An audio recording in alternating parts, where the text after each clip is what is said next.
আগামী সপ্তাহে রাজ্য মন্ত্রিসভার সম্প্রসারণ হতে পারে।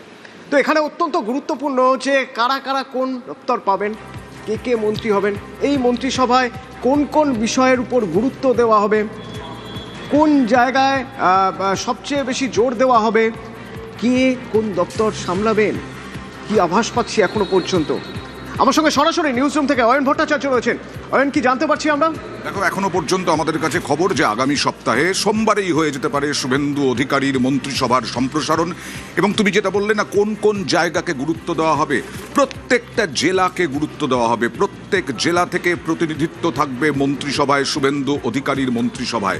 জেলায় জেলায় যে ভোট পেয়েছে বিজেপি এবং তিনটে জেলায় বিশেষ করে শূন্য হয়ে গেছে তৃণমূল, সেই জায়গা থেকে প্রত্যেক জেলা থেকে প্রতিনিধিত্ব থাকবে। প্রত্যেক জেলা থেকে যাতে উন্নয়ন, তার সঙ্গে সঙ্গে সমস্যা, আইন শৃঙ্খলা, এই সমস্ত বিষয়ে মন্ত্রীরা প্রতিনিধি হতে পারেন, এই সমস্ত বিষয়ে প্রত্যেকটা জেলা থেকে। এবং যে ন্যারেটিভ প্রথম থেকে তৃণমূল তৈরি করার চেষ্টা করেছিল যে বিজেপিতে মহিলাদের গুরুত্ব খুব কম দেওয়া হয়, মহিলা বেশ কয়েকজন থাকবেন শুভেন্দু অধিকারীর মন্ত্রিসভায়, মহিলাদের প্রতিনিধিত্ব গুরুত্ব দেওয়া হবে এমনটাও জানা যাচ্ছে। এবং জানা যাচ্ছে যে 30 থেকে 35 জন, ওরকম 43 জন, 42 জন, 45 জন মন্ত্রিসভা না, 30 থেকে 35 জনের মন্ত্রিসভা। এখনো পর্যন্ত আমরা যা জানতে পেরেছি, যতটুকু জানতে পেরেছি, তাতে অভিজ্ঞ একজন চিকিৎসক, তিনি হতে পারেন রাজ্যের স্বাস্থ্যমন্ত্রী, ডক্টরেট একজন বিধায়ক, তিনি হতে পারেন শিক্ষামন্ত্রী। স্বরাষ্ট্র এবং অর্থ, এই দুটো শুভেন্দু অধিকারীর কাছেই থাকার কথা।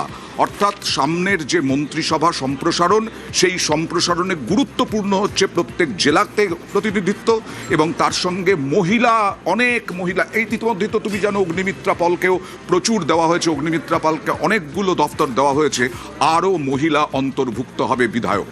অতনু, ধন্যবাদ অয়ন। অর্থাৎ তিনটি গুরুত্বপূর্ণ দিক।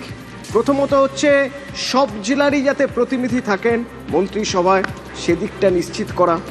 দ্বিতীয়ত মহিলা মুখের উপর জোর, অর্থাৎ মন্ত্রিসভায় যাতে মহিলাদের একটা বড় অংশ থাকতে পারেন সেদিকে নজর রাখা হবে। তৃতীয়ত সবচেয়ে গুরুত্বপূর্ণ, যিনি যে বিষয়ে দক্ষ, যিনি যে বিষয়ে পারদর্শী, তাকে সেই দপ্তরই সামলাতে দেওয়া হবে। যেমন এখনো পর্যন্ত আমাদের কাছে যা খবর, তাতে নতুন স্বাস্থ্যমন্ত্রী হতে পারেন একজন অভিজ্ঞ চিকিৎসক, আবার কোনো ডক্টরেট বিধায়কের হাতে শিক্ষার ভার যেতে পারে। তবে এখনো পর্যন্ত যা জানতে পারছি আমরা, তাতে স্বরাষ্ট্র আর অর্থ দপ্তর আপাতত মুখ্যমন্ত্রীর হাতেই থাকবে।